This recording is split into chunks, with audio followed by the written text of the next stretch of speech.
Ladies and gentlemen, thank you so much for being here.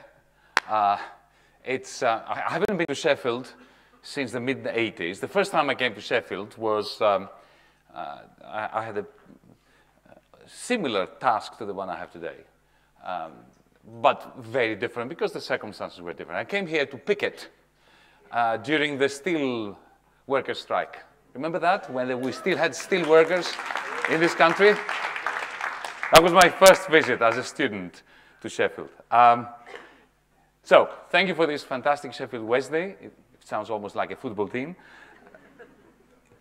We're going to talk about a lot of things, and I'm going to make sure that there is plenty of space and time for debate, for a Q&A. Otherwise, it's boring.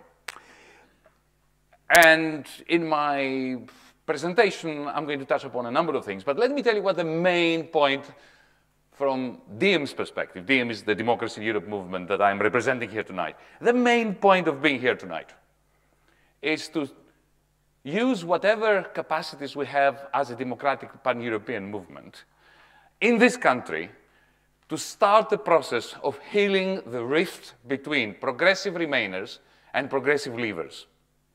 We have enough divisions in this country. We have enough divisions in Europe. We do not need another one along the lines of Brexit.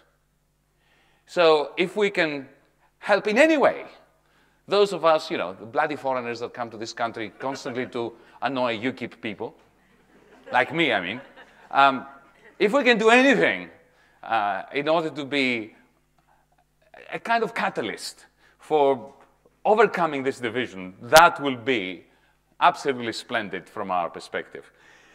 Now, yes, DiEM25 campaigned in favor of what we call a radical Remain, together with Jeremy Corbyn, with John McDonnell, with Caroline Lucas, with a variety of progressives, with my very good friend Brian Eno, people from the arts, from universities, from trades unions. We had a particular perspective on this. But I'm not here as a Remainer, even as a radical Remainer. I remember I was in Doncaster, not far away, during the run-up to the referendum, and I was giving a passionate speech against Brexit as somebody that, thankfully, cannot be blamed or accused of being a lapdog of Brussels.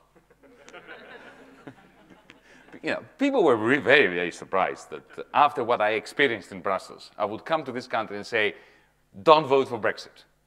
But I keep saying to them that, in this heartland of trades unionism, go back to the late 19th century.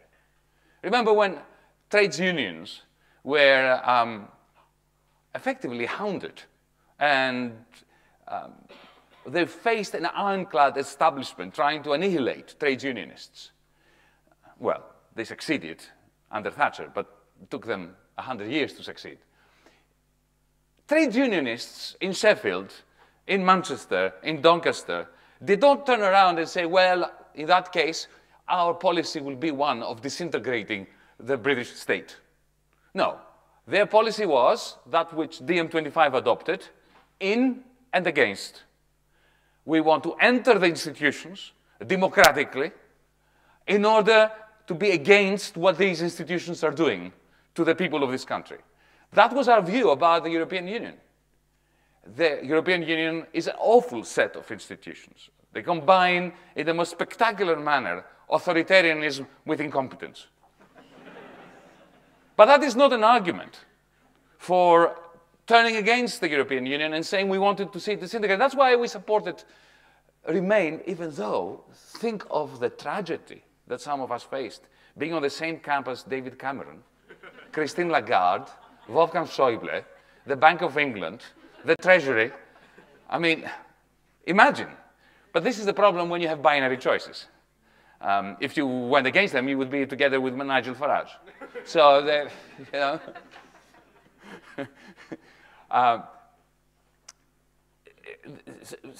but that we're Democrats. We campaigned in favor of a radical Remain. We lost. we must accept it, we must move on, we must forget the idiocy of a second referendum. There can never be a second referendum, and there should be no second referendum. Because, of course, think about it. The question, what question do we put to the people of Britain in the second referendum? The same question? What's the default?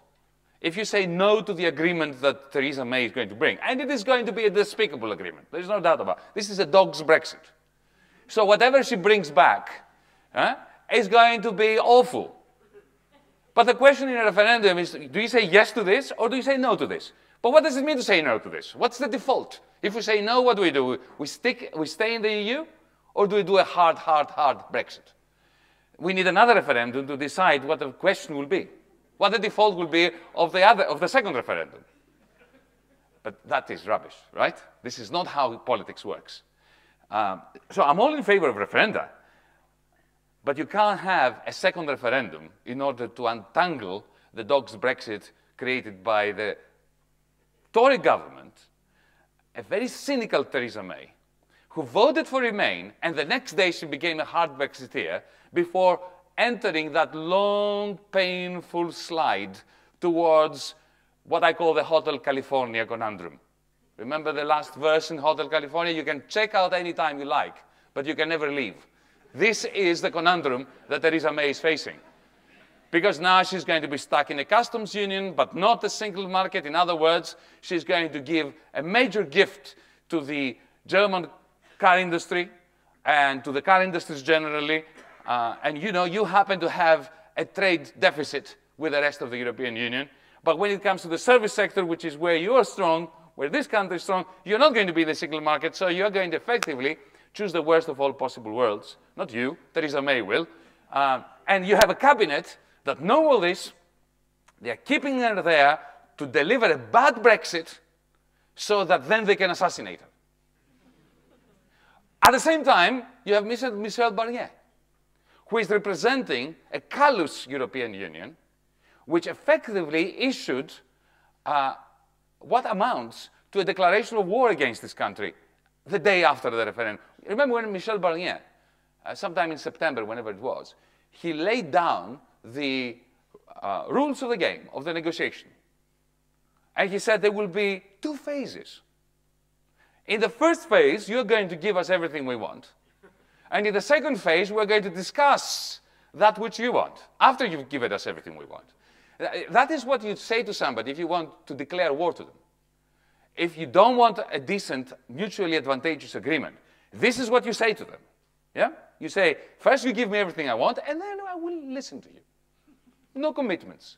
Yeah? The answer to that is, thanks but no thanks.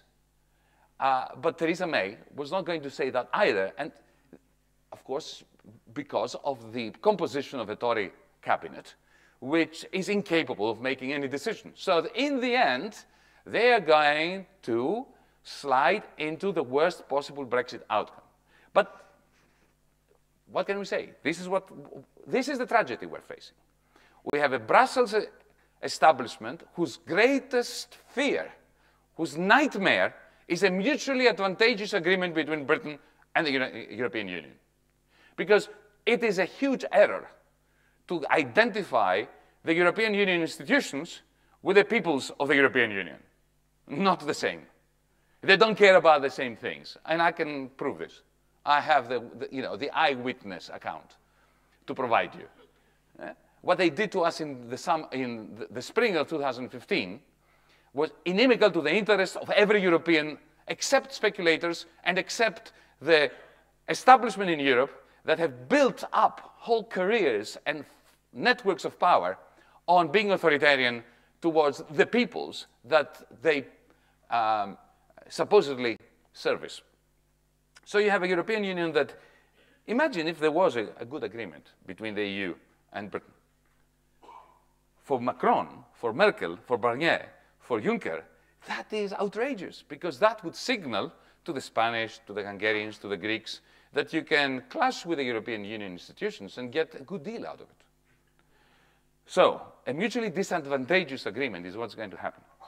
But at the very same time, you have a Tory government that is just as uninterested not disinterested, but uninterested in the well-being of the majority of the people of Britain, as Barnier, Juncker, Macron, and Merkel are regarding the interests of the peoples of Europe. The one thing that we must understand, and I'm sure you understand it, but I will say it anyway. The Tories, they are remarkable. They are united class warriors. They are fantastic at persecuting a class war, and have been doing it since Thatcher changed the Tory party. Before that, they were a one-nation party. They were far more interested in maintaining a balance and a sustainable ruling class. Thatcher and neoliberalism went headlong towards unsustainability. They favored the spivs, they deindustrialized, and they turned the state into the instrument of the very, very few who actually loathe even industrialists. Look at the contempt with which the City of London treats industrialists, not the proletarians, but the capitalists who actually produce stuff. To produce stuff, remember what Richard Branson said once?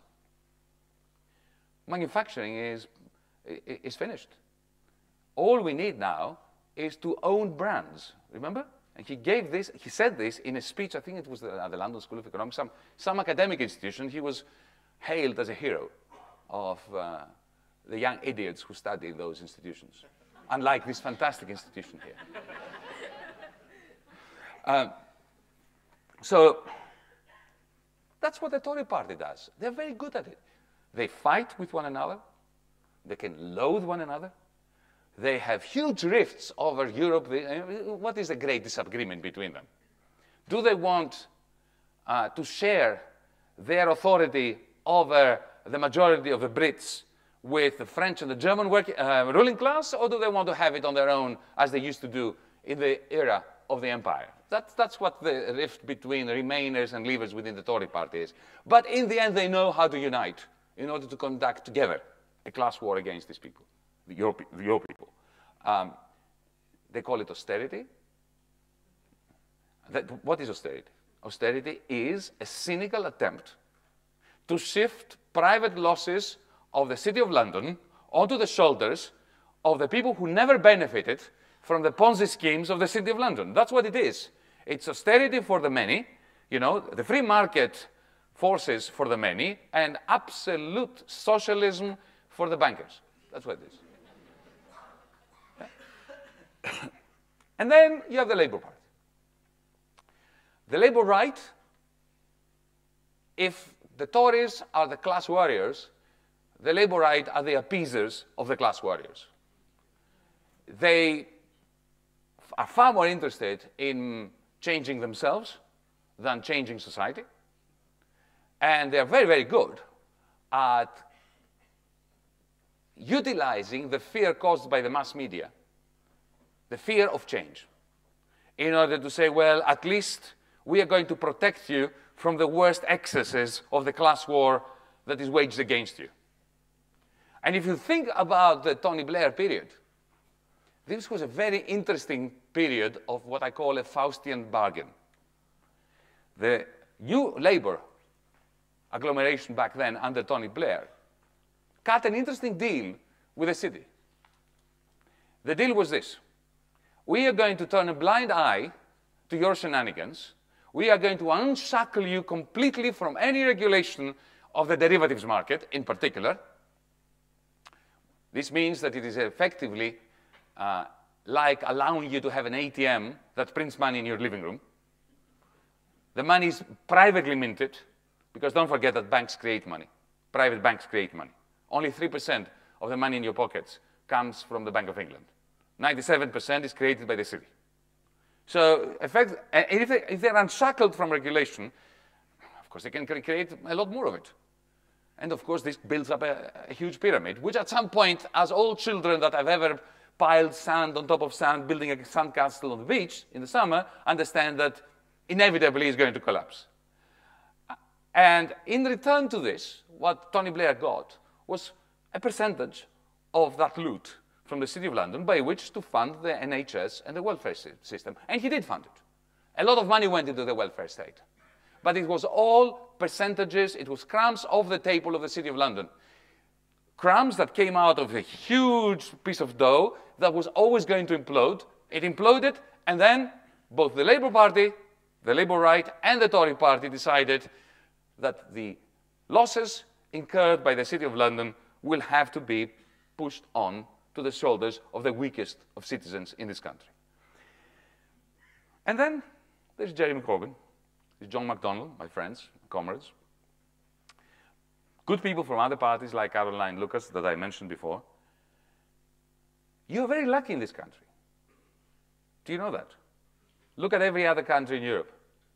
There is no single large party which contains people like Jeremy, who tell the truth, and who have a very simple, very moderate, don't listen to the press, extremely moderate political and economic plan. The Labour Party manifesto could have been the Tory manifesto of 1971. It's, you know, because under that heat, it was not that bad. Except, of course, for the fact that, you know, that the cabinet, when it's Tory, always moves beyond the manifesto and conducts its class war. But the manifesto itself was not that bad. But remember how the Wilson government was treated. The Callaghan government was treated. The Callaghan government was not radical. It was not Corbynista. It was not Tony Benn government. And still, the establishment treated it as the enemy of the state, the fifth column. They undermined the Labour government of the late 60s and 70s every step of the way. Jeremy is going to face that, and he knows it. So, Jeremy is a glimmer of hope. But it's fantastic that you have this glimmer of hope, because in the rest of Europe, we don't have that, even. He's an opportunity, a chance, a possibility. Enough to create and ignite hope, but no guarantee of change. He can be snuffed out before he becomes Prime Minister. He can be snuffed out once he becomes Prime Minister in ways that will be independent of whether the United Kingdom is part of the European Union or not. This is why we need to heal the rift. This is why we need to copy the Tories and the bankers. The Tories and the bankers understand something that the left in this country and in other countries is very slow to comprehend. The importance of internationalism. The bankers of the world have united a long time ago. It's the workers of the world that have not united. A banker from the City of London, from Frankfurt, from Paris, you know, they get together and they may loathe one another as persons, yeah? But they operate as a unity, okay? What do we do? What do we do? We are fragmented. We don't talk to one another. We do not work together. So the DiEM25 simple narrative, if you want, is that we must not remain alone. When I was in the Eurogroup, representing Greece, I was alone. The definition of loneliness. I didn't mind it, because I knew it was going to be that way. But it was me and 18 other finance ministers. They were one. Not really. I mean, if you talk to them in the corridors, there was a great diversity of views. But when they spoke officially, with the microphones on and all that, it was one cabal supporting the official line, which was liquidationist. Liquidate wage labor, and through austerity for the many and bailouts for the few, make sure that the costs of the crisis that they produced will be shifted on the shoulders of those who were victims of that crisis and who did not produce it. Jeremy, if he becomes Prime Minister and moves into 10 Downing Street, is going to face exactly the same loneliness. Not necessarily in Europe, but in Britain. Yeah, you've watched, yes, Minister, yes, Prime Minister, you know what I mean. He's going to be surrounded by apparatchiks, by civil servants, by foreign governments that want his head on a platter. It is important that he's not left alone. It is important that a government like ours, if it happens again in Greece, in Spain, in Portugal, and so on, is never left alone. And that is independent of whether Britain is in the EU or not in the EU. Internationalism is our only remedy for globalization. They are not the same thing. Humanity has been internationalizing and globalizing ever since we left Africa. Yeah? We are all Africans, you know that. Yeah? We left Africa, we've been globalizing. So what we mean by globalization since 1991, remember, those of you who are old enough to remember what was going on before 1991, there was no term globalization. Globalization was invented in 1991. Why? Because it means something extremely specific. It means the globalization of financial markets, of financial capital, and the immense collective power of financial capital over the working class of the world and even capitalists that used to produce steel, coal, whatever it is that they use, tangible material things.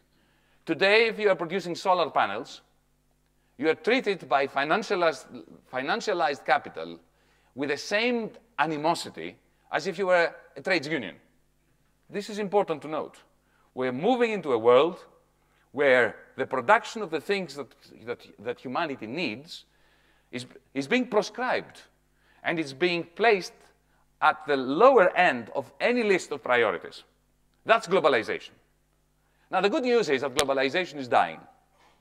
2008, the great financial collapse of 2008, caused a massive earthquake in the foundations of globalization. And you can see the political repercussions of that, the political center. Remember Tony Blair's interesting term, the radical center? It's gone. In the United States, in Britain, in France, the two major political parties in France failed to place a candidate in the second round of the presidential elections. The two parts of the center-left and the center-right in Germany, a country that is swimming in surpluses and liquidity and money, but is deeply in crisis and whose working class is experiencing every day the earth effectively subsiding from under their feet. In Germany, the two major political blocs used to have something like 84% of the vote between them. Now they went to 51%. Soon they're going to fall below. Angela Merkel is the weakest chancellor ever. Her own power has just completely waned. Why? These are all the repercussions, if you want, manifestations of the major crisis of globalization. So the good news is that globalization is in crisis. The bad news is that this is not necessarily a good thing. Because, whenever capitalism collapses, we leftists say, oh, fantastic, now socialism is coming. No, it collapsed in the 1930s, and what we had was Hitler and Mussolini.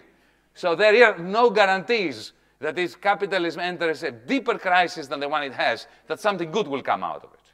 This is why political action by Democrats on an internationalist agenda is absolutely sine qua non. It's absolutely essential. We have a moral duty, just like our grandfathers and grandmothers in the early 1930s had a moral and political duty to bind together across national borders, across even political party boundaries, and stop the slide into the abyss of the 1930s. We have exactly the same duty. Our grandparents failed. Are we going to fail? Maybe. But at least let's give it a good try. Let's not ignore and neglect that duty that we have. If you think about it, again, independently of Brexit or no Brexit, there are four major crises that our societies are facing in Britain, in France, in Greece. Allow me to enumerate them. First, private debt. With unsustainable private debt. In this country, the last time I looked at statistics, more than 50% of wage laborers, of people that live on a wage, have to use credit cards to put food on the table. When you reach a stage where you need credit cards to put food on the table, in an environment of the lowest interest rates in living history, and interest rates that will only rise, read your newspapers, they're on the way up, you know that we are back to the 2007. Private debt in Greece has reached a level, not private debt, what am I saying? Unpayable private debt. Non-performing loans, officially, yesterday, reached 53% of GDP. In other countries, like Spain, like Ireland, it's even higher. So we have a serious crisis of private debt. Why? Because wages keep falling as a percentage of GDP, and people have to borrow. And the only engine of growth is private debt. You know, remember Ireland when it collapsed in 2009, 2010? Why? It was private debt. Now they're celebrating that they're booming. Yes, of course they're booming, because private debt is booming again. They're repeating the same mistake. Not the people of Ireland, but the establishment which is ensuring that a bust is going to take place. I don't know when, you never know when, but it will happen. And then you have another spate of emigration from Ireland, like we're now having from Greece, and like they did between 2009 and 2014. So, private debt. Public debt. Public debt is never a cause of problems. It is a symptom. In this country, the reason why public debt has risen is, of course, because the private debts of the City of London were shifted onto the public's books. And that was then the excuse for George Osborne to introduce austerity, which is, of course, the most inane policy in the history of economics, because if you and I try to cut our deficits by reducing our spending, that's parsimony. That's a good thing. We would be stupid not to. But when a state tries to do it, it is the apotheosis of idiocy. Because the reason why he was having a problem with deficits was because private expenditure was coming down. If at the same time public expenditure comes down, especially on poorer people who take every pound that they were given by the state and spend it in their local markets. If you cut down public expenditure while private expenditure is coming down, the sum of private expenditure and public expenditure comes down. And what is the sum of private and public expenditure? It's national income. If national income comes down, tax receipts come. This is what George Osborne, that's why he's no longer Chancellor. Because he kept pushing down public expenditure on especially the welfare state in order to reduce public expenditure, hoping that public receipts would be the same so as to close the scissors of the deficit. But the more he pushed down public expenditure, the lower the tax take. So he was like a cat chasing its own tail. Not a very pleasant vision. Yeah? Until he got so dizzy that he became the editor of the Evening Standard, I believe. And then suddenly he became very nice to me. He asked me to write articles for him. Anyway, I thank him. I wrote one, which attacked the Tories, and he published it simply because he hates Theresa May so much. So, I remember again, I'm going to back, that was not Doncaster, it was Leeds. I remember another talk I gave in Leeds against Brexit. And I have to tell you that there was a wonderful old comrade, old woman, had spent her entire life in trades unions and so on. And she came afterwards to talk to me, and she said, Yanis, I like you very much, but I'm not going to say, I'm not going to do what you're proposing. I'm going to vote for leave. I very much like your idea of in and against, of staying in this European Union to go against this European Union. This is all fantastic, except you don't understand that if I vote for Remain, and Remain wins, David Cameron will be in 10 Downing Street, and he's not going to be in and against the EU. He will simply be the lapdog of the various forces that are dominating the EU. I had nothing to say to her. Well, I mean, I did think of something the next day, but it was far too late. Far too late. This was a fantastic argument. But you know what it means? It means that in the end, we are always going to fail if we cannot storm 10 Downing Street, if we cannot take government in this country to change not only this country, but also the European Union, the world. Because you need to start somewhere. You start with your local council, you save your trees, then you take over 10 Downing Street, and then you influence the world. I mean, Donald Trump understands that. He understands that you start by taking over a stupid television show, then you take over the White House, and then you foul up the world. But, you know, maybe we can do the same thing, but only as a force of good, not a force of destruction. Now, think about it. You know, Trump has made me feel very ashamed of myself. Because all my life, as a lefty, I sought excuses as to why we failed to take on the establishment, to grab power, even though in 2015 there were 5 months during which I thought that we were changing that. But anyway, that came and went. And our argument was, well, how can we win? We have the ironclad forces of the establishment, the media against us, the whole establishment is against us. How can we possibly win against them? Well, Donald Trump did it. Think about it. He had almost every industrial sector in the United States against him. He had the military-industrial complex against him. He had every single medium, every single television channel, including Fox. For a right-winger to have Fox against them is astonishing. Yeah? And he won. We can win. And we need to learn a lesson that the only thing that stops us from winning is a clear agenda. To speak, to look at people in the eyes and not to do politics.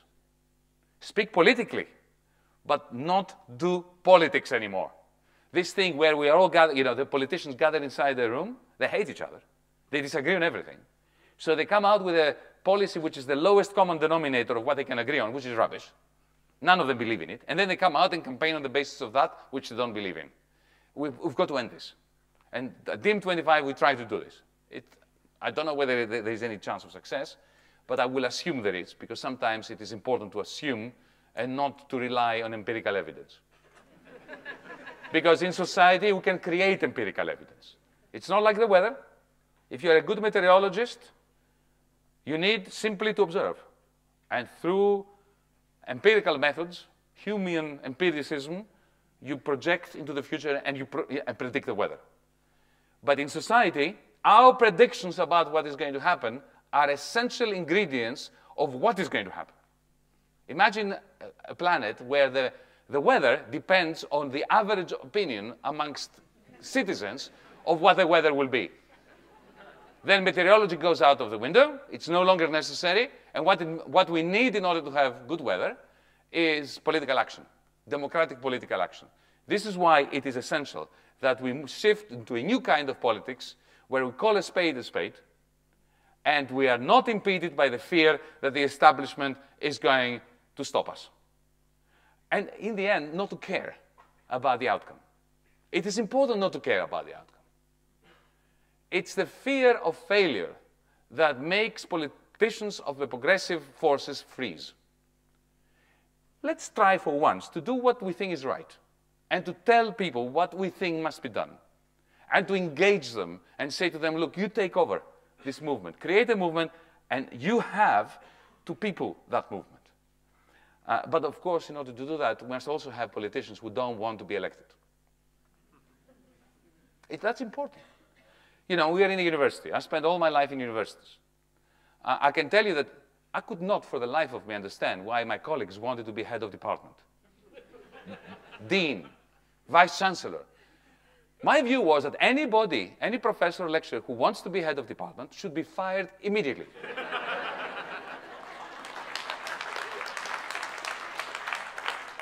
No, this is not populist thinking. No, follow me on this. How do you become a professor? Because at some point when you are 20-something, after you finish your bachelor's, or maybe your master's, you make a choice, a very considerate choice to be poor. Not to go into the private sector, not to go into government, but to stay and do a PhD, which means 5 years of complete poverty, and no guarantee whatsoever that you will ever get a lectureship. And even if you get a lectureship, you get a shitty salary, excuse my French, forever. Now, why would you ever choose that? You would choose that because you value reading, writing, researching, teaching, and not having a boss to tell you what to do, and not having to be a manager. Now, why would you want all that and then choose to be vice chancellor or dean? Yeah. I understand why Steve Jobs wanted to be Steve Jobs. I understand why somebody wants to be the CEO of Barclays Bank. I do not understand why anybody wants to be head of department. Now, of course, somebody has to do that job. Yeah? But it is important that that someone is somebody who doesn't want to do that job and does it as public service. You know, we get together in the departmental boardroom and we say, okay, who wants to be head of department? No one. And then suddenly, you know, they say, you've been here for a while now, you haven't done any administration. Why don't you take this for 2 years? And that person says, he or she says, okay, I'll do it, but for 2 years. In 2 years' time, you take it away from me, right? Now, that's what members of parliament should be like. That's what ministers should be like. There should be people that loathe the notion of sitting in the House of Commons, of being ministers, but they do it as public service and with a clock ticking, with a countdown, saying, you know, I want out of this. You know, I want to read some poetry. I want to do something else. In 2 years, I'll do it for 2 years. So that's the kind of political thinking that goes into DiEM25. The worst decision we had to take was taken about 6 months ago when we decided to run in the European Parliament elections. We decided that because if you don't, people don't take seriously your ideas. Journalists, the public, you end up being a think tank.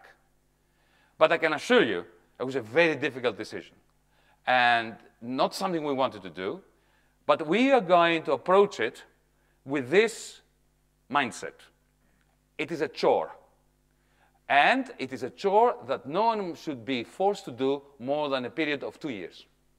And then somebody else takes over. And if we don't have enough people to take over, no one should be irreplaceable. If anyone is irreplaceable, we're not worth your trust, the trust of the voters. So anyway,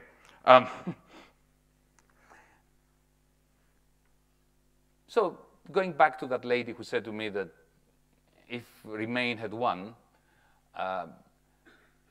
David Cameron would have still been in 10 Downing Street, and there would have been no opposition to the EU. The question then often arises, so why exactly did we oppose Brexit? And even though I didn't have an answer to the lady that night, and I may still not have an answer, let me tell you what the main drivers were in our thinking. Firstly, I lamented, and my colleagues at DiEM25 lamented the fact that the Brexit referendum allowed the Conservatives and the establishment to deflect away from the destruction wrought by austerity and to blame what was going on in this country upon Europe. We can blame Europe for a lot of things. I think I have a very long list. But I remember when I was talking to another lady, somewhere, I don't remember where it was North England, and she was complaining to me about the fact that there were these 4 Romanian young boys living in the flat next door to hers. She was not racist. She said to me, look, I love them. I'm glad they're here. But let me tell you what the problem is. You know, they all have jobs, low-paying jobs, but they do. They're boys. 4 of them contribute to the rent. They can outbid together any local family. That creates a great deal of tension in the local community, given the lack of housing. They send most of their money back to their mothers in Romania, and that's a great thing. Yeah? This family solidarity, but not much money stays in the vicinity. And then I said to her, because that all makes sense, tell me the history of your building. And it turns out it was a council flat, which was then sold to a private company. So the problem is not the Romanian kids. The problem is the sale of council houses and the insufficient construction of new council houses. And that then is transferred, the blame for the housing council is transferred to the Romanians and to Europe. That is where internationalism comes in. Not allowing those who have practiced austerity and who have practiced the policies of new labor before that to get away by blaming Europe for this. That was one reason. Another reason was, think of the revitalization of the toxic narrative in favor of the British Empire. The idea that once upon a time we were a great country and we had an empire. Now we have to recreate it in the context of the Commonwealth through free trade agreements with the former parts of the empire. That ignores the very sorry history of the empire. And also, it ignores doubly the fact that there will be no free trade agreements with India, with China. Well, China was not part of the empire. Well, Hong Kong was. With the rest of Asia, with Africa, and so on and so forth. Why? Because those countries have already created their alliances and they've already become embedded in particular economic blocs, whether this is China or the United States, whatever. And finally, I'm a Marxist. I confess. I'm guilty. Now, most Marxists in this country were pro-Brexit. I remember having a very interesting debate, one against one, with Tariq Ali in London. Tariq Ali is somebody that I value immensely, that was one of my mentors, together with Tony Benn and others, while I was living in this country. But I was astonished by his position on why a Marxist must be against this European Union because it's neoliberal. Of course it's neoliberal. Of course it was constructed in order to defeat the trade unions. Of course it was constructed in order to make sure that nationalization of industries becomes very difficult. But so did Thatcher. I mean, Thatcher could have done all this without the European Union. And indeed, it was Thatcher's ideas that underpinned the single market of the European Union. But I mentioned Marx. Now, if you read the history of the creation of the Eurozone and the single market, you can tell very, very clearly, especially if you studied 19th century Germany, that the model was the model of the creation of Germany in the 19th century out of many little city-states and kingdoms and principalities. Zollverein. Zollverein is the name for the customs union that brought about German unification. If you look at the way that this customs union was introduced, how the will of smaller German states was crushed in order to create this, it's like reading the history of the European Union. What was Marx's position about Zollverein? He acknowledged all that, and he was in favor of it. Why? Because he thought that the customs union would do two things. Firstly, it would speed up capitalism. And capitalism needs, in the Marxist mindset, to be sped up, to produce many more contradictions, a lot more technologies, and at the same time, to bring together the proletarians around the old Germany that were, until Zollverein, divided by these borders within Germany, to create, at the same time, the instruments for the next society, a socialist Germany, as well as the unity of the different proletarians who would then be able to form trade unions and so on. So that was Marx's position about that. Well, why is it so different in the European Union? There is no doubt that the European Union is an awful institution, the purpose of which is to unite capital against labor. But why is its destruction or disintegration necessarily? But anyway, this is again, I'm rerunning the arguments against Brexit. That is not my reason. What I want to do at this stage, before moving on, is I want to convince you that both Remainers and Leavers made a crucial error prior to the referendum. This is probably something that can bring us together as well, if I'm right. And what was that error? They both thought of the European Union as a club out there, some club. The question being, is it the club we want to belong to? We have to pay a fee, there are certain restrictions, and we get some services. Is the utility that we're getting from this greater than the disutility?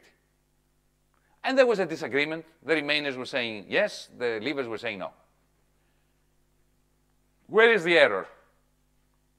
Both sides assumed that that club is given. It's out there. And it's a question of whether we want to belong to it or not. It is not. It is work in progress. And let me be more precise. It's a work in disintegration, in a disintegrating process. And its disintegration is not going to leave the inhabitants of this island unaffected.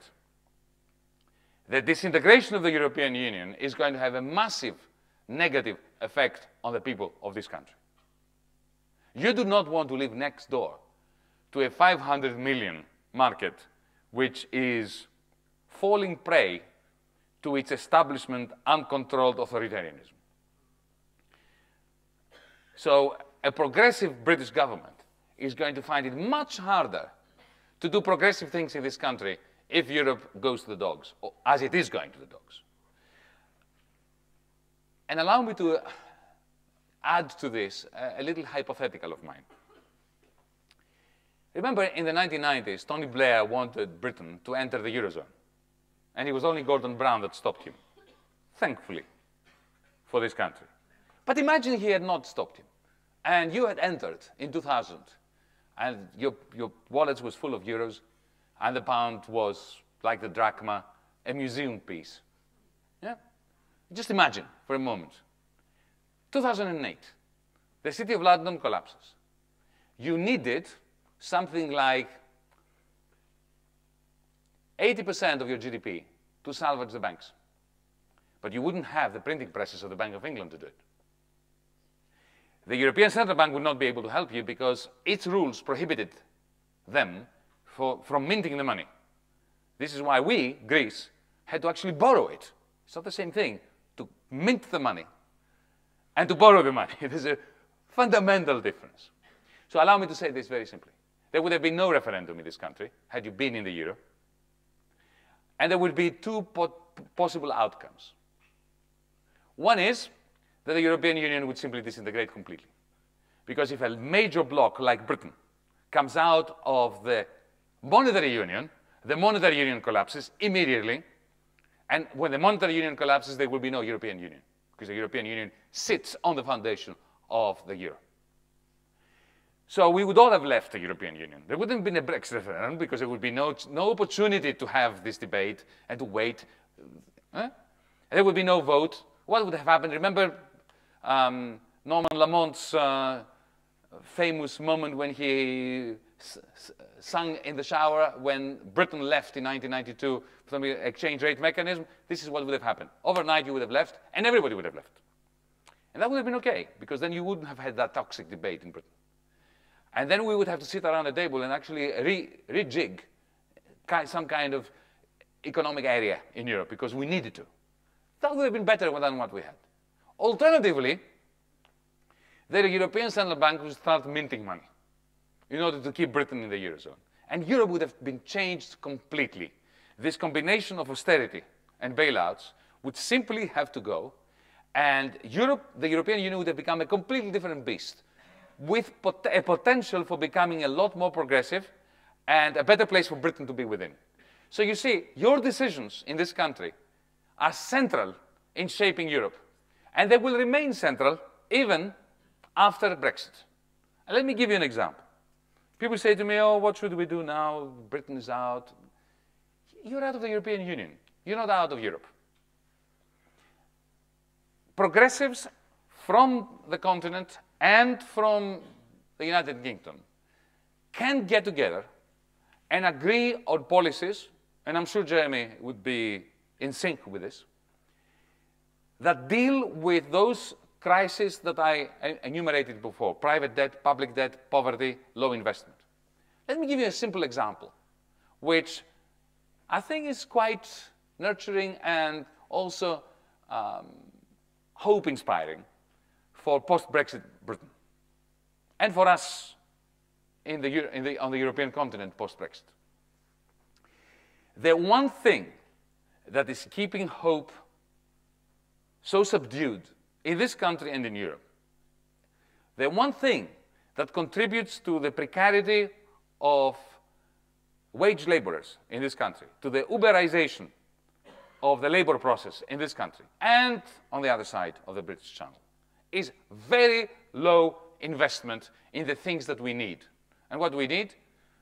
More green energy, sustainable energy, a transition from a brown kind of economy to a green kind of economy more generally, more education, more health, more houses, social houses, council houses. Yeah? That's all we need. And we need this everywhere, not just in Britain. We need it across Europe.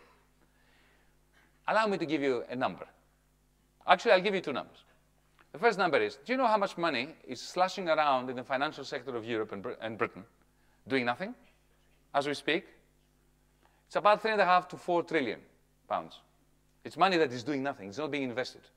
You see, if we were in Botswana and somebody mentioned the fact that investment is very low, it's understandable why it's low.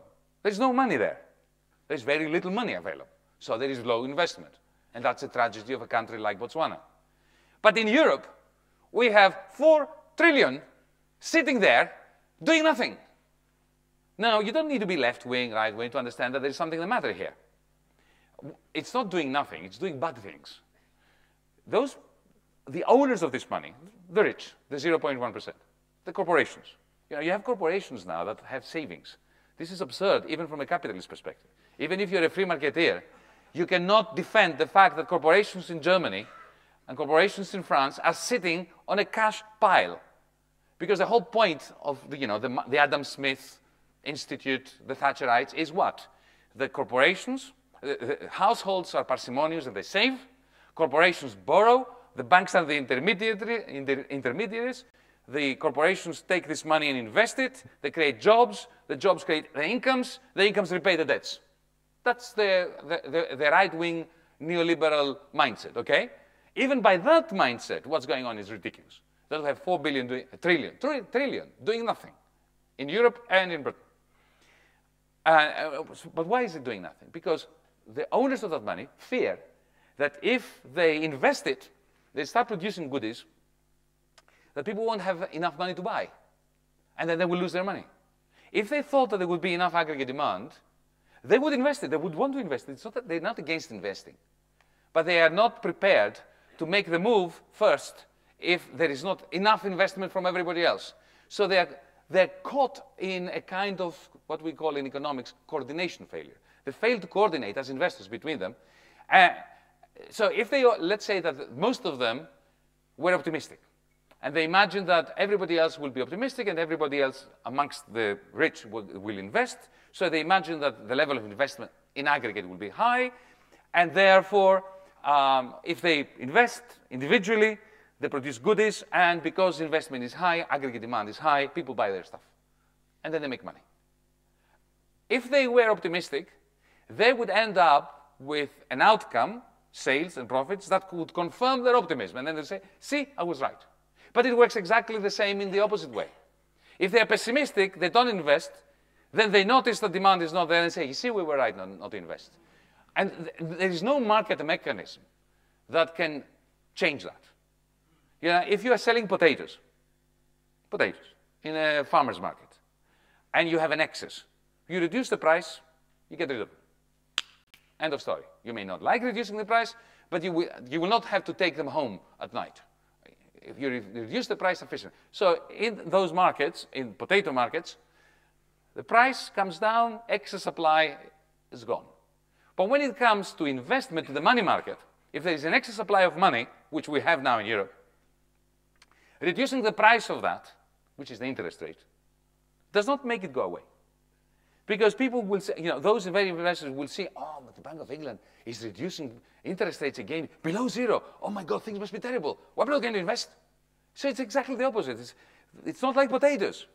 To think of money as potatoes is a major economic error. So what can we do? Imagine the following solution. A press conference, ladies and gentlemen. A simple press conference. And who sits behind the table of the press conference? You have the president of the European Investment Bank. It's a very large investment bank. It's 3 times the size of the World Bank, interestingly. And this belongs to all European countries, including Britain, until you get out. But if you get out, it doesn't matter. Jeremy Corbyn will be prime minister, we hope. And part of the Labour Party manifesto is the creation of a British investment bank. So that lady, we hope it's a lady, enough men, who is representing the British investment bank, will be sitting at that press conference next to Werner Hoyer, who is the president of the EIB, other investment banks from across Europe. And they make an announcement, very simple, within 5 minutes, to the press, to the financial press, that as of now we are going to be investing £600 billion every year for 5 years. That's the equivalent of the Marshall Plan in the 1950s. And where does the money come from? We will issue bonds, like all investment banks do, but these will be a lot of bonds. And some of the journalists will say, oh, but if you issue all these bonds, their value will come down, the interest rate will go up, these investments will be very expensive. But that's why this press conference has another 2 or 3 fellows sitting there. One is Mario Draghi, the president of the ECB, the European Central Bank. The other one is Mark Carney, the governor of the Bank of England, central bank governors from Europe. And they kept quiet all this time, and at the right moment, they make the announcement that they will collaborate and intervene in the secondary markets and buy those bonds if their price starts falling. If they make that announcement, they will never have to do it, because those bonds will sell like hotcakes. Because the 4 trillion which is sitting there in the bank account of people doing nothing really wants to be invested. So these people will actually buy those bonds. They love the idea of buying those safe bonds. And then the European Investment Bank, the British Investment Bank, can actually put the money into creating the good jobs that we need. Now, why am I mentioning that? Because there is an alternative to what is happening today. But it takes collaboration and coordination. Now, have you noticed that in this scheme that I just announced, this press conference, Brexit is neither here nor there. We could do it without Brexit, with a soft Brexit, with a hard Brexit. You don't need rules, you don't need treaties, you don't need a European Parliament, you do not need a European Court of Justice, you don't need Theresa May, you don't need any of this. You need these people to make that announcement. That's it, that's all you need. But to get those people to that table, you need governments to be elected across Europe that actually email them the order to have this press conference. That's all it takes. And it's completely legal. It is within the rules of the Bank of England, of the European Central Bank, the European Union, everything. Now, this is what we at DiEM25 are trying to do. Trying to create this kind of alternative in people's minds. Because the most toxic dogma is the dogma of Tina, that there is no alternative. It is what makes people, good people, progressives, paralyze across Europe. And imagine if we did this in Europe and then we linked up with the political movement that Bernie Sanders started in the United States, with progressives in Latin America, in China itself, in the rest of the world. That is why internationalism is the best antidote, we think, at DiEM25 to globalization. And let me finish off by means of a very different kind of example and narrative, but I think it's very important about internationalism. My last trip was to the island of Lesbos, where the European Union and the Greek government are in the process of committing a crime against humanity with the refugees in a particular camp called Moria. The idea that freedom of movement is a problem is one that we must utterly condemn. Freedom of movement is not a problem. Freedom of movement is absolutely essential because it allows people to get together. In a world where money can travel at the speed of light, and containers full of things that we mostly don't need, have every right to cross borders all the time, and even Theresa May is going to ensure that they do. It is essential to maintain a spirit of internationalism by thinking like extraterrestrials who descend upon the planet, look at this small blue planet, still blue, bluish, and look at the landmass and think, look at these idiots. They've actually carved out these different countries, and they have erected fences, electrified fences, and they stop people from moving from one place to another. Effectively, the only beneficiaries of that are the traffickers, because the price for their services goes up, and the death rate increases. So the reason why I'm mentioning Lesbos, and I'll finish with this, is because I came across, and this is something that you only learn when you're on the ground, a remarkable plot of land. It's a cemetery very close to that concentration camp. It is a cemetery where it was always there. It's a Greek cemetery for the locals. And what really grabbed me, just gutted me, I must say, I was talking to some refugees, people who had been there for a while, and who had themselves buried loved ones in that cemetery or on the margins of that cemetery in makeshift graves, because they were dying in their dozens every hour, being thrown, washed up by the menacing Aegean in the middle of winter. And I asked them, can the relatives of these people one day visit the graves? Will they be able to find them? Are those graves marked? They said, no. We did mark them, but with makeshift pieces of wood and so on. That's all gone now, and the bones are not even there. And I said, where are the bones? And they said, there is a Greek tradition of unburying the dead once the flesh has gone away, has rotten away. They take the bones and they put them in little boxes.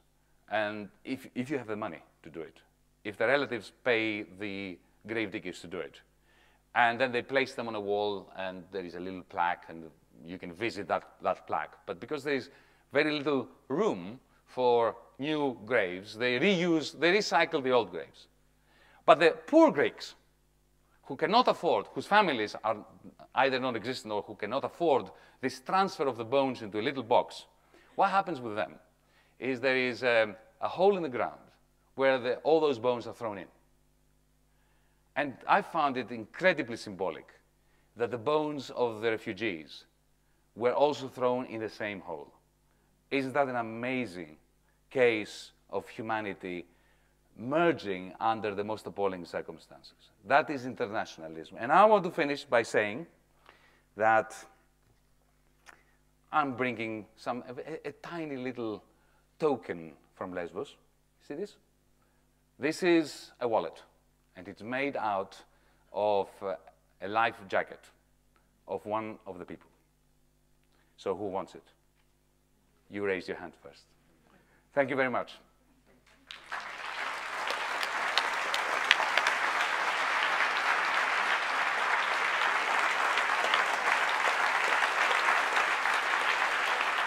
Take one question at a time, or 2 or 3 questions together? Let's take one at a time at first, and then you can.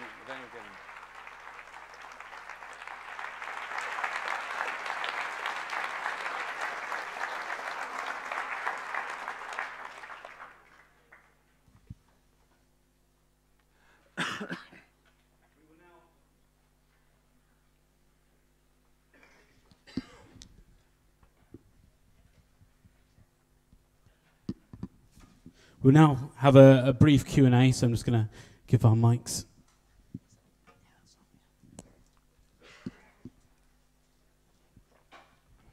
Maybe we can take a few, because I can see a lot of hands. Let's take 3 at a time. Okay, we'll take 3 at a time. We'll start just this one here, one over there, and one from this side of the room. We'll take one from you at the front here. Yeah. Hello, My name is Marko. I'm from Slovenia, and I came to the UK about 2 years ago. It's a very exciting time to be here. First of all, thank you, Yanis, for all these brilliant ideas you shared. I can't express how important accessible knowledge of economy is to my generation, the austerity generation, who has not known anything else but neoliberalism. And you mentioned that the establishment is waiting for Jeremy Corbyn and wants his head on a platter. What can we do to support a potential future Labour government and make sure that the establishment doesn't crush Corbyn or any potential democratic socialist candidate? Thank you.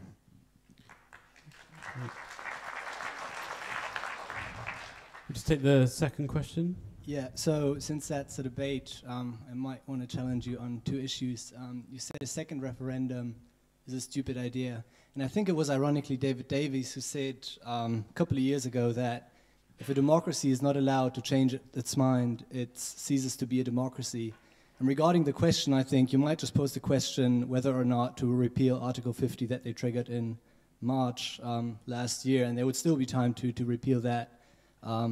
So, you know, if British people really wanted to have Brexit, and given all the issues that now came up with manipulations, and, you know, a lot of, I think like 20 or 25,000 people already died that voted for Brexit. So I was just wondering, what's your... No, this is not, you know, disrespectful or so. It's really an issue that it was a tiny, tiny margin, and a lot of those people have already passed away. So that's the first point. And then the second, I didn't really understand your vision of optimal internationalism. Probably you might be familiar with Danny Roderick's trilemma, saying that you can only have 2 out of 3, and those 3 are globalization, internationalism, national sovereignty, and democracy. So I'm not sure if by internationalism you mean some sort of borderless supranational institution, or if it should rather be something like under the Bretton Woods system, where you have expansionary policies and coordination between countries with the goal of full employment, and of course restrictions on capital mobility. Thank you. Mm-hmm. And just one more question. Actually, let's take 2. Just take 2, yes. Because we need gender balance. We had 2 men. So, go. Okay, thank you for being here to speak to us in person. It's great to hear from you in person. What resonated for me in your talk was about how the majority of people in this country do not want to cut the NHS so it doesn't work. They don't want the unregulated creation of money as debt. They wouldn't take us to war in Syria, but we have, on a minority of the voters, we have a ruling elite that is able to do all of these things because of our grossly undemocratic electoral system. And it's the same grossly undemocratic electoral system that alienates working class voters and the most precariously housed, most precariously employed. And it's the same first past the post system that keeps Labour councils in metropolitan centres very comfortably elected. So in view of that, where does Jeremy Corbyn sit as someone who is not supporting electoral reform, but yet we are to look to as the beacon for progress, for the progressive left in this country? Thank you. And one more.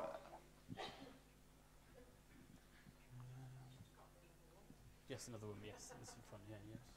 Yep.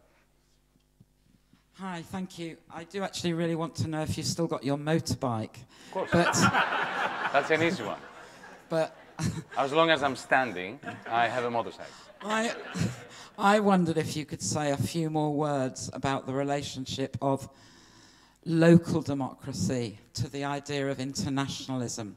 And I ask in the context of you coming to Sheffield 2 weeks before our local elections with a council who disciplines, tries to imprison its residents and criminalise them, has unminute meetings about key decisions, and a council cabinet of 10 who make all decisions, behind which most of our councillors must fall into line.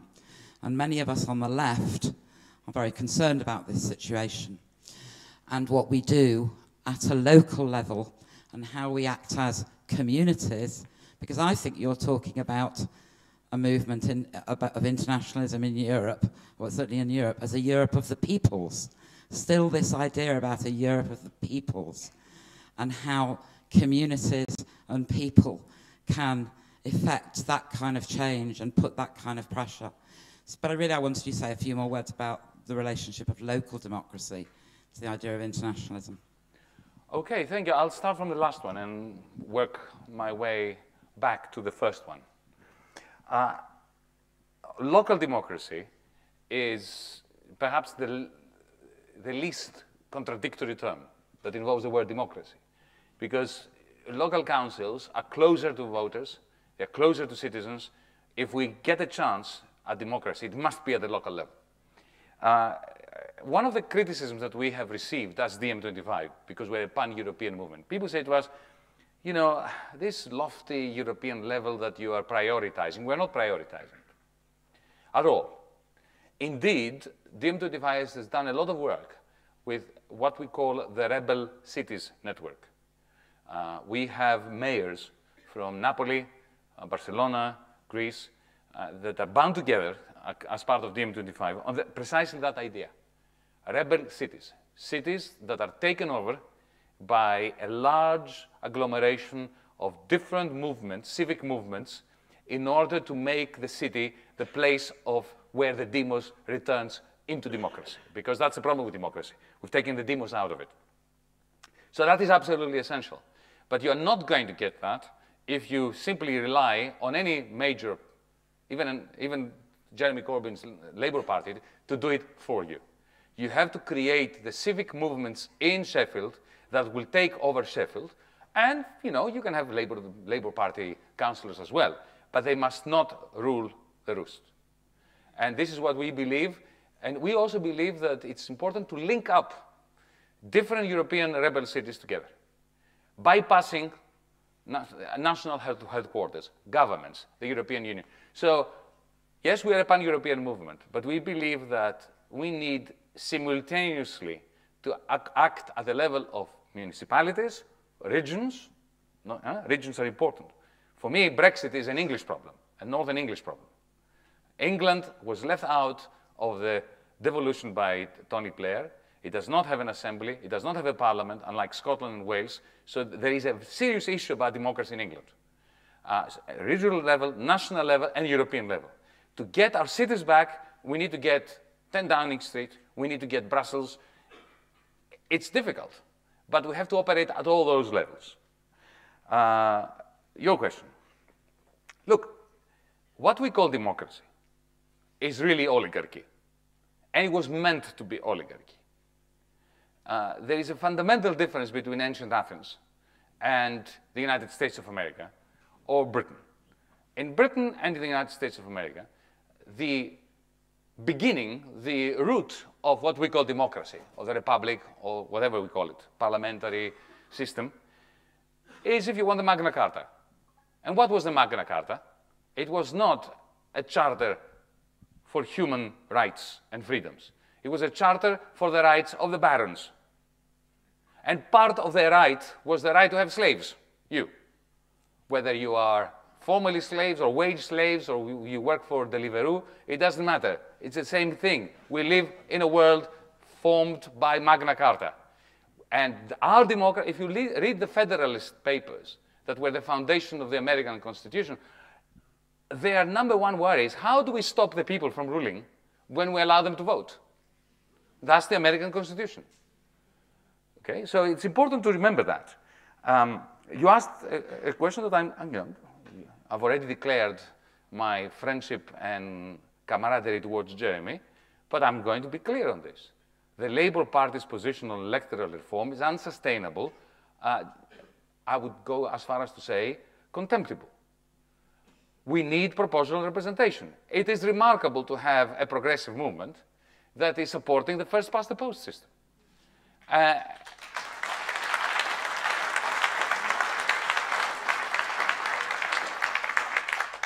But we need to, in the same way momentum infiltrated the Labour Party to bring us Jeremy, we all need to infiltrate as well in order to bring about a change in the Labourite, old-fashioned strategy of, utilizing first past the post in order to form a government. No, we need something better than that. By the way, just a small remark, which I think, well, given that we're in a university, I think I'm going to get away with it. Because it sounds a little bit more academic, but it's important politically, and I think it speaks to one of your concerns. Let me remind you that in ancient Athens, which I mentioned before, there were the aristocrats who loathed democracy, and people who celebrated philosophers like Plato, for instance, and Aristotle, despised democracy. And then there were the Democrats. It is interesting, is it not, that the aristocrats were in favor of elections, and the Democrats were dead cert against elections. And the Democrats were arguing that elections are terrible because who has the better capacity to persuade? The aristocrats. Who has the better rhetorical skills because they can afford the better teachers for their children? The aristocrats. So what did they favor? Random draws, lotteries. The jury system comes from that. Almost every position of power was selected by sortition through a random draw, except two positions. One, the general, because he had to know something about the army. Okay, that's okay. In any case, we should abolish armies. And certainly the bombing of Syria should have been abolished. And the other position was bankers. Do you know who the bankers were in ancient Athens? Actually, I think that this should be a DM25 official policy. Slaves. Do you know why you could only be a banker if you were a slave? A high-ranking slave, a privileged slave. Because citizens could not be flogged. And bankers must always, according to the ancient Athenians, live under the fear of being flogged if they misuse people's money.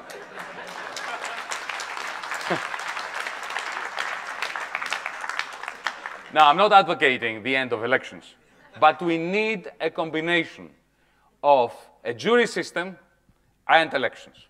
And we're working on that. But I'm not going to bother you with this because I've got more questions. Okay. I'm very surprised you should mention Danny Roderick in this audience, but I'm glad you did. And let me cut to the chase and answer your question directly. The Danny Roderick dilemma operates, as you indicated, in the post-Bretton Woods world, under globalization.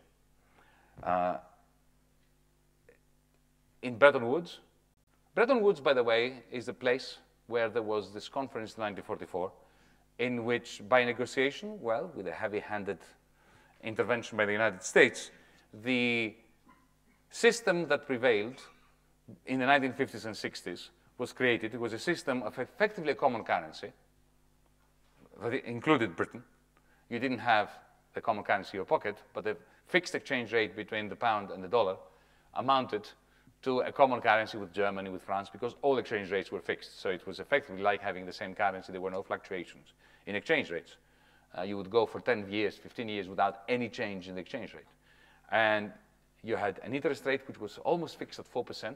So you knew what the interest rate would be if you got a mortgage forever. Everybody had fixed interest rates. Okay? And those were guaranteed internationally by the system. And another aside which connects to ancient Athens, when President Roosevelt convened the Bretton Woods Conference, and people from, representatives from all sorts of countries, some of them still under occupation, Nazi occupation, because this was 1944, so they were represented even before they were liberated, shortly before they were liberated by the Allies. They sent representatives, and it was a very big conference and a very interesting conference. And the result was a system that actually produced the greatest reduction in inequality in the history of capitalism between 1950 and 1968, 1970, when the system collapsed. Roosevelt, when he was with his minions deciding the rules of the conference, imposed only one condition. Do you know what category of person was not allowed to step into that conference? Bankers. The result was a banking system that was bread and butter. It was completely boring. I mean, the life of bankers in the 50s and 60s was actually quite good in the sense that they were like civil servants. They were not allowed to speculate. Capital flight was impossible. Capital in flight was impossible. There were very strict capital controls, and the world was a better place. So, to answer your question then, yes, we advocate a new Bretton Woods. A new Bretton Woods that will be, of course, not a copy of the old one, but it will be similar in two important senses. Firstly, there will be a political mechanism to decide the recycling of surpluses and deficits, like in the Bretton Woods, but a very different kind. That would also involve minimum living wages in every country participating in it. You see, a free trade agreement is class war when it doesn't come with strings attached on the question of minimum wages. And it becomes an instrument of progress, a free trade agreement, if, let's say, take Britain and Romania. If the Romanian government is told, you want free trade with Britain, this is the minimum wage that you must pay your workers in Romania. Then you can have free trade. Then you can even have free capital movements or quasi-free capital movements. So this kind of arrangement does not contradict the Danny Roderick trilemma, because there will be no capital movements, no free capital movements. I'm going now to your question. What can you do to support the Labour government? Well, you've got to enter the Labour Party and infuse it with a different mindset. Support the good things that Jeremy is doing. Support electoral reform. Support the rebel city networks. And try to get the Labourites out of that mindset that is ossified and which makes the Labour Party a rather stultifying experience for anybody who's joined it, including Jeremy.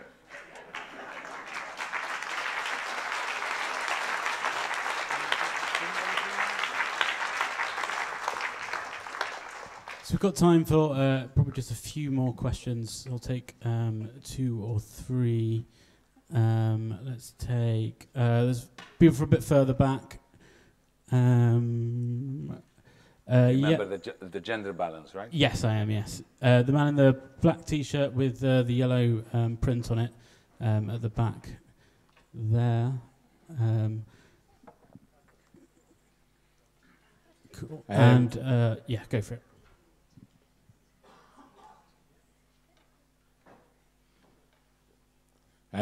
Facebook is a... Where are you? Where are you? Sorry, here. Stand up. Stand up. Right. Yeah, so we can see you. Facebook is a natural monopoly, and we've all seen the consequences of that. If we can't get communal control of Facebook, should we all delete it? Okay. Great, thank you. And there was a lady, I think, around this area. Sorry, if you just take that question here. This lady there, yeah.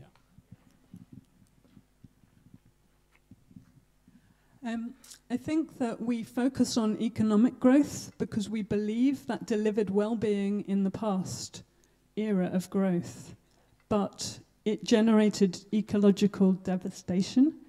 And if we want to live sustainably, we need to practice ecological parsimony rather than investing in more growth. Okay. Great.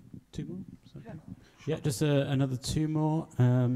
Maybe from this side of the room. So this gentleman just up here in the middle.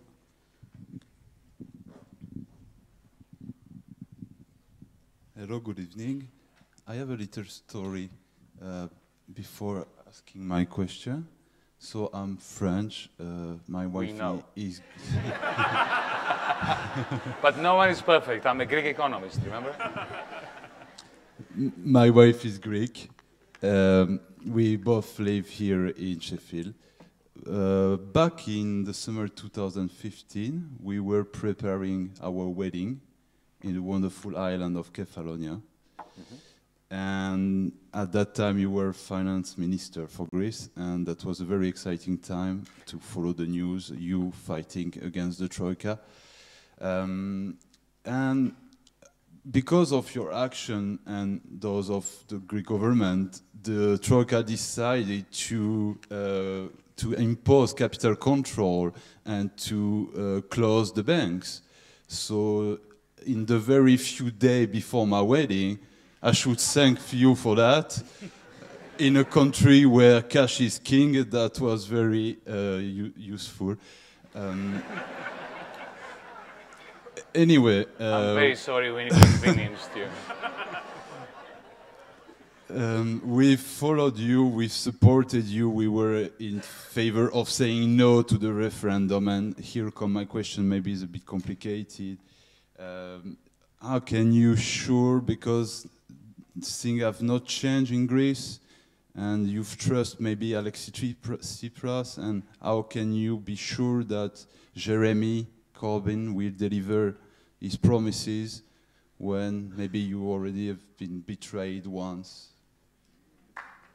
Yeah. Good question. And one more? And one more, just from this lady here at the front, yeah. Yes. How do you think that we on the left can promise prosperity without growth, or without feeding into the current mindset that we must chase economic growth under the current world order? You've read Tim Jackson's book. Have you? Tim is a friend. He's also part of DM, and he's contributed to our European Green New Deal. I'm saying that because she used Prosperity Without Growth, which is Tim Jackson's, his book's title. Yeah? Well, I'll start with those two questions on growth because they are interchangeable. They're more or less the same. Look, folks, let's not get confused. There are things that we should shrink, and there are things that we should grow. Four-wheel drive cars, yeah, these huge SUVs, let's eliminate them. Diesel engines, let's bury them. We do not want them to grow. We want them to disappear. Yeah? Let's make CO2 disappear. Not CO2 generally, but you know, the CO2 that we produce as part of the industrial machinery. Let's create a long list of things that we want to degrow. Degrow, what a horrible verb. To shrink, to eliminate, to get rid of. Yeah? And then let's look at all the things that we want more of. So I want more solar panels. I want more wind turbines. And I do not believe that it is possible to talk to people in China, to talk to people in India, who are only now getting out of abject poverty, and to say to them, oh, you go back to your village and live like you did in the 19th century because we want no growth at all. We want things that grow in sync with the planet. And there are many things that do that. So we want green energy. To imagine, you know, there is no doubt that it will be soon perfectly possible to have just renewables. Already Portugal has periods of 15 days of 100% renewable energy, as we speak, without that much investment. So it's perfectly possible to do that. Why can't we have a lot more growth on that? Why can't we have more growth in the care sector? I would love every university to be like Cambridge. I would like to have classes with one student, one tutor, one student. That requires a lot of resources. It requires a lot of growth. Why should the rich only have the right to send their kids to a place where they have, you know, one-to-one tutorials? Everybody should. Yeah? And with technologies, with robots, it is possible to shrink the things that are destroying the planet and boost everything else.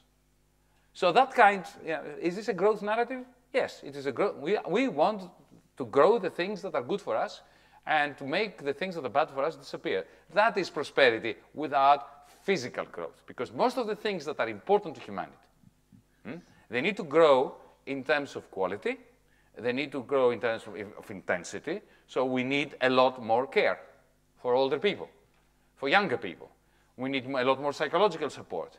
We need to give an opportunity to people in villages and in communities to stay in their villages and their communities and not have to migrate to London or to wherever.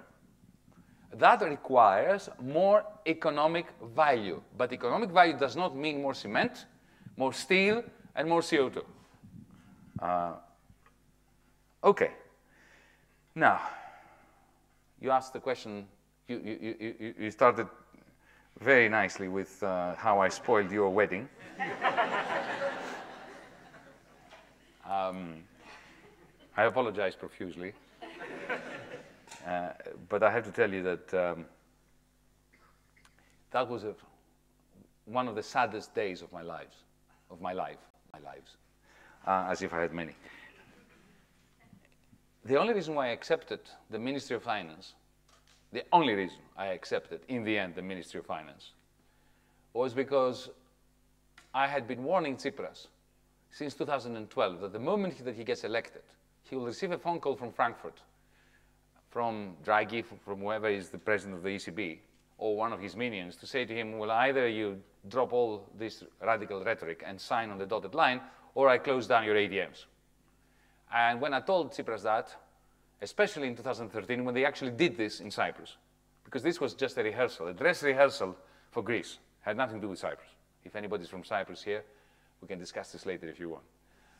It was simply they were trying it out to see if it works in a small economy, much smaller than Greece. And it worked for them, and then they planned it. So I remember in 2013, I was teaching at the University of Texas at the time. I called Tsipras up and said, look, watch what's happening in Cyprus. He says, yeah, I'm watching. No, you're not watching carefully enough.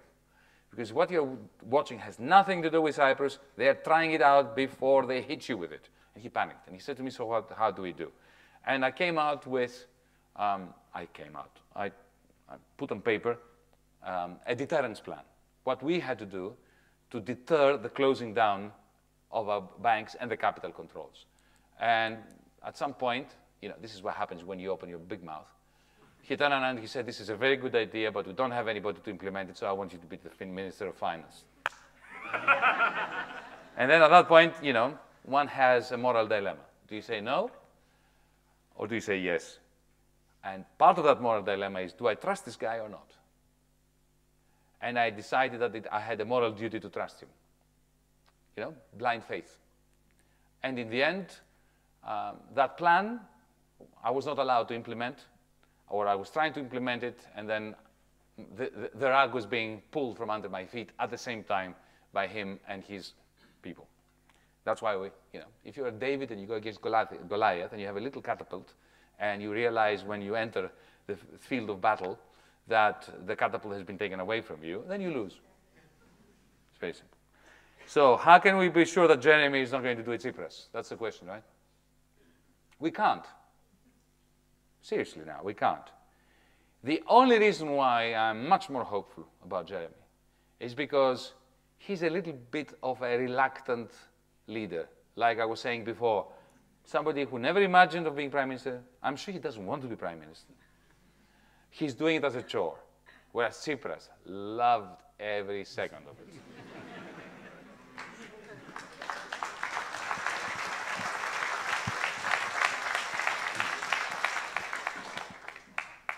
No, I agree with you on Facebook. Delete it. Just delete it. But beyond that, 2 comments on Facebook. First, there is a lesson to learn from China. Not that we should do what the Chinese do, because the Chinese Communist Party is authoritarian. And what they've done is, in China, they have made, not just about Facebook, Google, but big tech. They said, no one operates in China if they want to have property rights over the people's data. Property rights over the people's data belong to the Chinese Communist Party. Now, that's not a good idea. But I'm not sure it's worse than them belonging to Zuckerberg or Google or whoever. I'm not going to make a choice between the two. I'm saying that, but what the Chinese have taught us, that it is possible to say to them, you stay out of here. And what the Chinese did was they created a Facebook substitute, a Google substitute, an Uber substitute, Chinese companies. Now, why don't we do the same, only with social ownership? Learn something from the Silicon Valley crowd, something from the Chinese, and move ahead. That's my first comment. And the second comment is, I don't know about you, but I'm sick and tired of the narrative in the liberal establishment press about how Hillary Clinton lost the election because of Facebook and how Facebook won Brexit. That is utter nonsense. And it really infuriates me because, you see, it's part of the division-creating process. There are good people in the United States who voted for Trump. Why? Because they wanted to rub the liberal establishment nose in the mud. They asked themselves a single question. Those who betrayed us, Obama, Clinton, in 2008, whom we trusted, into whom we invested all our hopes for change in 2008. And the first thing they did is to appoint Larry Summers and Tim Geithner, the people that were in the pockets of Wall Street, in order to salvage Wall Street, while at the same time imposing austerity on the people of Wisconsin, the people of Missouri, and so on. A lot of people ask themselves the question, now, amongst those candidates, who pisses off the establishment the most? I'll vote for that guy. I don't care. Let Armageddon descend upon us. I have one chance, you know, to upset these people who have treated me like somebody that can be discarded at will. We need to speak to those people. We need to address those people. We need to salvage them from Donald Trump. They want to be salvaged. A lot of those people had voted for Obama in 2008. They were not racist. A lot of them were, but Trump did not win on the basis of the racist vote. If we turn around and say to them, you were duped by Putin through Facebook, firstly, it's not true. Secondly, it's adding insult to injury. And I do not want to do that. I do not want to look a Brexiteer in the eye and say, you were an idiot that was hoodwinked by Facebook and Putin. It's a moral choice too, not to say that. That was my final comment on Facebook, but do delete it.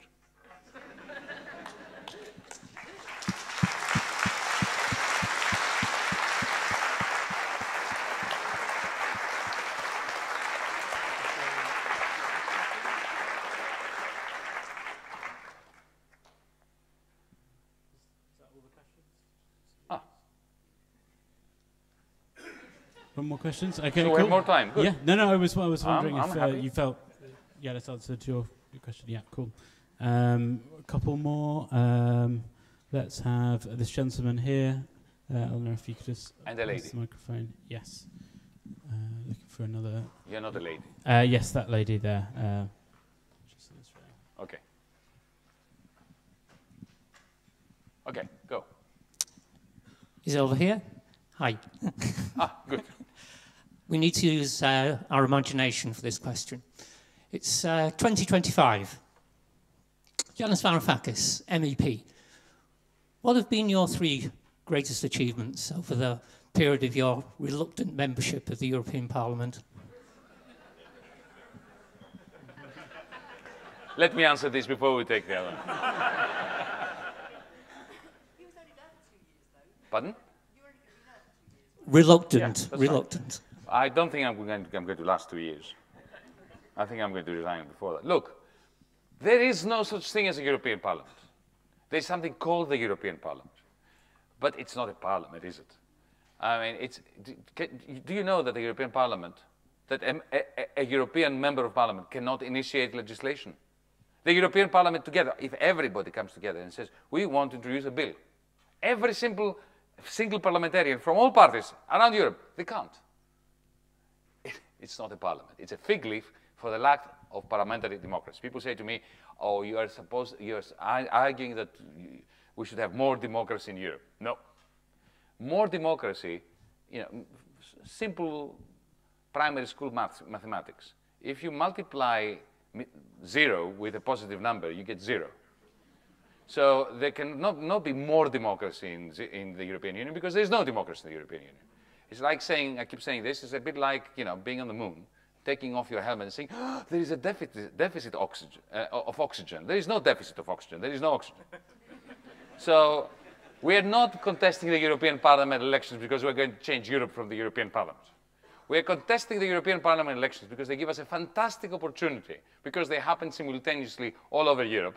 And we are going to be here as well, because we don't give a damn about Brexit. We are going to campaign for the European Parliament elections in Sheffield, even though you're not going to be part of this election. because we want this as an opportunity to change the public discourse, to have a discussion across Europe. It's a fantastic opportunity to do that, because, you know, the media are all focusing on the European Parliament election. We're going to be part of it. But we're not going to change Europe through there. We're going to change Europe from national parliaments, from taking over governments, and for changing Europe the way we should. So, I don't know whether I answered your question. And the other, and the second one. Hi. Hi.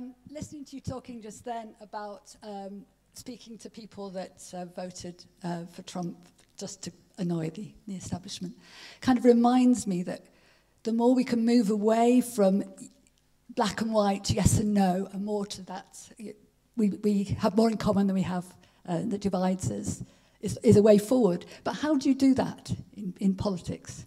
How do you actually bring people together rather than saying, you know, push people against things? Good question. Like we're doing tonight, I think.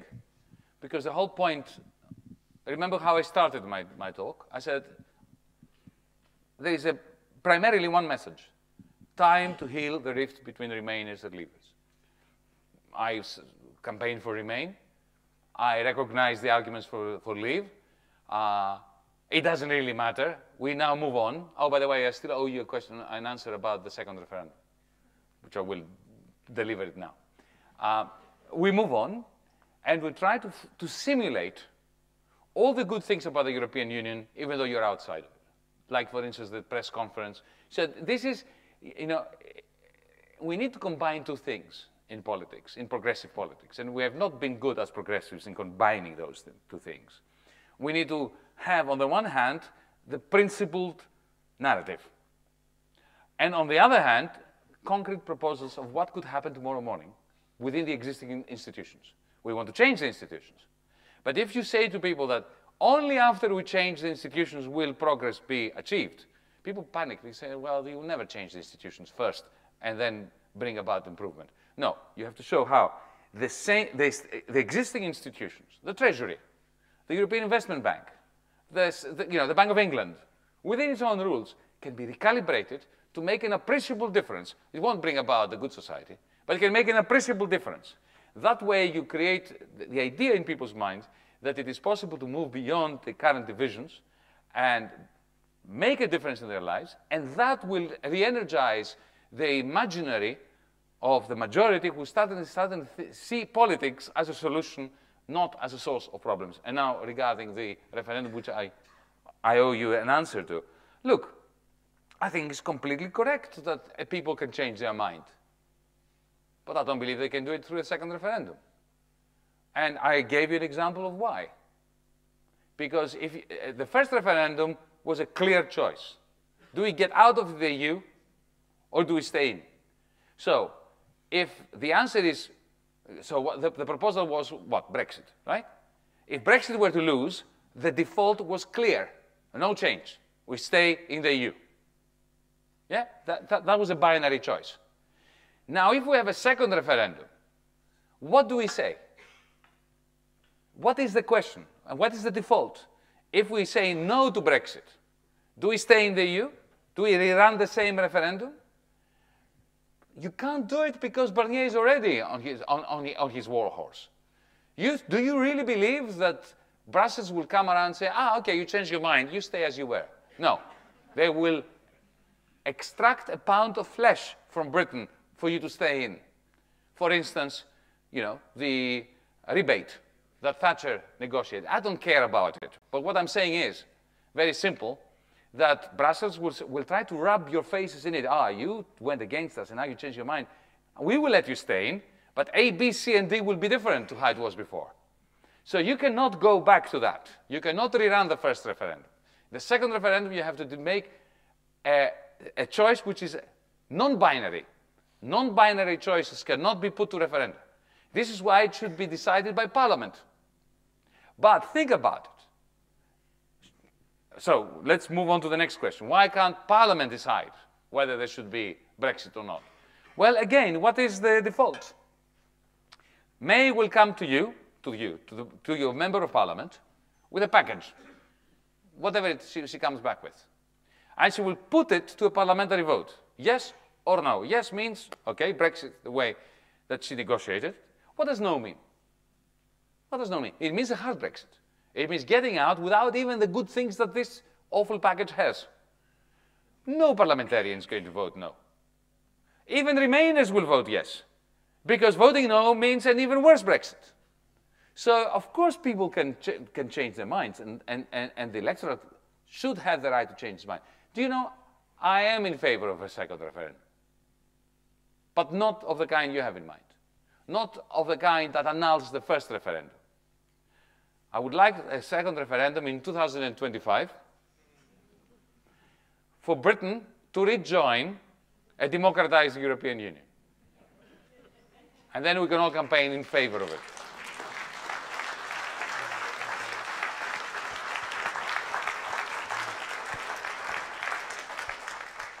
I think that's all we've got time for this evening. Just before you finish, just a quick announcement. If you've been interested in Yanis talking about the Democracy in Europe movement, there is a workshop happening on Saturday, 2 till 5 p.m. at the workstation that's run by the local Sheffield DM group. So please do get involved. You can sign up via the Festival of Debate website. All the booking details are on there. That's it tonight. Thank you very, very much for coming. Please join me in thanking Yanis one last time.